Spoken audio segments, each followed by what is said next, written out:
Mga dambuhalang barko ng China. Tuloy-tuloy ang pagpapakawala ng tone-toneladang buhangin dito sa may Mall of Asia seaside.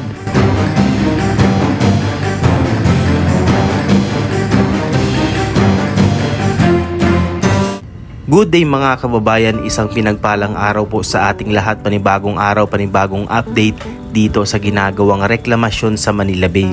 At syempre hindi na natin papaligoy-paliguyin pa. Panigurado marami ang magtatanong bakit China ang nandyan, bakit barko ng China ang nagbubuhos ng buhangin. Ganito po kasi yun mga kababayan. Ayon po sa mga na-research natin at ayon na rin sa mga data na nabasa natin, ang kontraktor po dito sa Island Sea, especially dito sa Pasay 360 Reclamation Project ay dalawang bansa. Yan ay ang China Harbor Engineering Company or CHEC ng China at ang Boskalis ng Netherlands. So dalawang kumpanya po, dalawang kumpanyang eksperto pagdating sa mga ganitong klase ng reklamasyon. Kaya sila ang pinagkakatiwalaan hindi lang dito sa ating bansa, maging sa buong mundo. Sila po yung number 1 na gumagawa ng mga reclamation sa iba't ibang klase or sa iba't ibang panig ng mundo na gumagawa din po ng ganitong mga proyekto, no, or reclamation sa kanilang mga bansa. So sa kadahilanan dahil sila ang merong sapat na kagamitan, no? Sila yung may mabilis na paraan ng tatambak ng buhangin, no, mga kababayan. Gumagamit sila ng mga makabagong teknolohiya, mga vessel na katulad ng nakikita nyo ngayon. Kaya sila po ang talagang numero unong kinukuha ng iba't ibang bansa pagdating sa reklamasyon. Kaya yung iba dyan magtataka, bakit China? Bakit nakapasok ang China rito? Ay siyempre marami naman hong business dito din ang mga kababayan natin dito sa ating bansang Pilipinas, mga Filipino-Chinese, no? At yan, so wag nating isipin na mahalin tulad ito sa pinag-aagawang teritoryo sa West Philippine Sea na kung saan maraming ginawang artificial island ang China. So ito naman ho is iba naman ho to. Ito naman ay na-inspection na. Sa katunayan, itong island, itong Pasay 360 reclamation na to kasama sa nasuspende ng 3 buwan at pinag-aralan ng mga ahensya, isa na dyan ang DENR, kung legal nga ba or kung nasa tama yung ginagawa nilang reklamasyon. At nakapasa naman sila, 2 yung nakapasa out of 22 reclamation na ginagawa dito sa buong Manila Bay. So 2 lang itong Pasay 360 Reclamation Project at yung Pasay Harbor City Reclamation Project. The rest is still ongoing yung investigation, yung process ng kanilang mga papeles, no, para masiguradong maayos at walang mangyayaring aberya pagdating ng panahon, no, yung mga reklamasyon na to. So yun, kaya continue sila ngayon ang ginagawang pagtatambak rito. At yan, mga dambuhalang barko, yan makikita nyo rito. Kung mapapasyal kayo rito sa may Mall of Asia, ito yung makikita nyo talaga na mga barkong pagkalaki-laking nagbubuhos ng tone-toneladang buhangin dito sa may SM by the Bay. Ano po?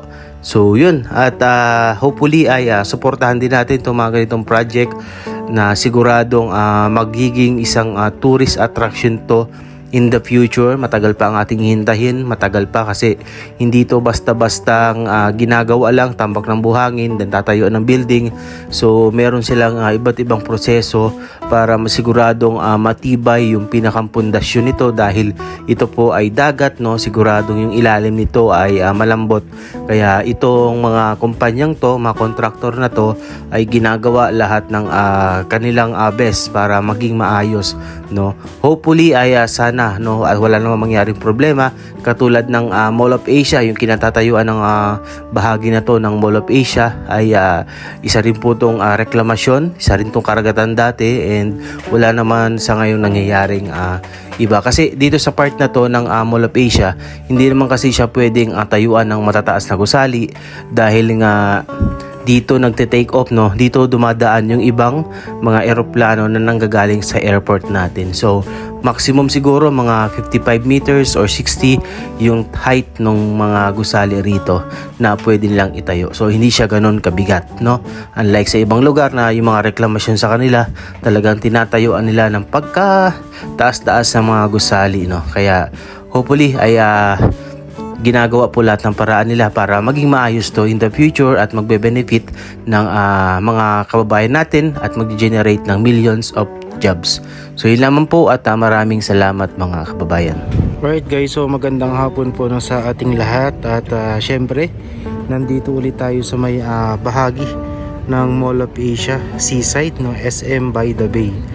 At i-update natin itong syempre walang iba kundi itong ginagawang reklamasyon dito, no. So kung inyong mapapansin ay mahaba na, no. Ito mahaba na yung tambak na kanilang inilalagay dito. Mahaba na yung buhangin. At isa sa mga napansin natin ay ito. Yung nakita rin natin nung isang araw, no. So ito, yung parang mga sapal, no, na resulta ng matinding buhos ng buhangin, no. Yung pagbagsak ng buhangin sa tubig galing doon sa mga barko, so nagkakaroon siya ng ito yung mga lumalabas doon. Ayan. So para siyang sapal, no, sapal ng siguro ito yung mga namumuong maliliit na alikabok particles, no, na galing doon sa buhangin. Ayan. So hindi po siya chemical, hindi siya nakakasama sa tubig, no, sa dagat. Ayan, ito, dami nito. Ayan, para siyang sapal. Alam niyo yung kapag naglalaga kayo ng baka, no, so yung sapal dun sa ibabaw sa pinagkuluan, parang ganun, no. Ayan, pero hindi naman siya nakakaapekto sa dagat, sa tubig. Ayan, so nangyari na rin to nung time na naglagay sila ng Dolomite Beach dito sa Manila Bay. So ito yung kinalalabasan niyan, no? Nangyari na rin yan, pero wala namang nangyaring anuman sa tubig. So yan. So ganito na, no, ganito nakahaba yung ginagawang reklamasyon dito. So sakop to ng Pasay 360 Reclamation Project, no. At ito yung Island Sea dito sa mismong tapat nitong SM Seaside. Ayan. So malawak na. So mas makikita natin yung haba, yung lawak nito kapag nandun tayo sa may Sky Garden, no. Ngayon kasi medyo against the light na, kaya hindi na natin makita ng mas maliwanag, no. Medyo madilim na, against the light na talaga yung kuha natin. So ito naman po yung Island A, no. So may napapansin tayo na meron ding nagtatambak ng buhangin ngayon. Ayan. Dito po sa may bahagi ng Island A. Tapos ito naman yung Island B. So nagsisimula na rin sila rito sa bahaging ito. At ito naman yung may mataas na tambak ng Island B. Ayan. So madami-dami na rin, no, yung naitatambak nilang buhangin dito. Ayan. Medyo hindi na natin kayang paliparan to, no. Hindi na natin kayang paliparan ng drone dahil nga malayo na, no. Tsaka tapos dito sa area na to bawal magpalipad ng drone, no. Restricted kasi nga may dito nagte-take off or dito madalas dumadaan yung mga eroplano. Ayan. So ito na yung sa Island Sea, no. So talagang malawak-lawak na yung ginagawang pagtatambak dito.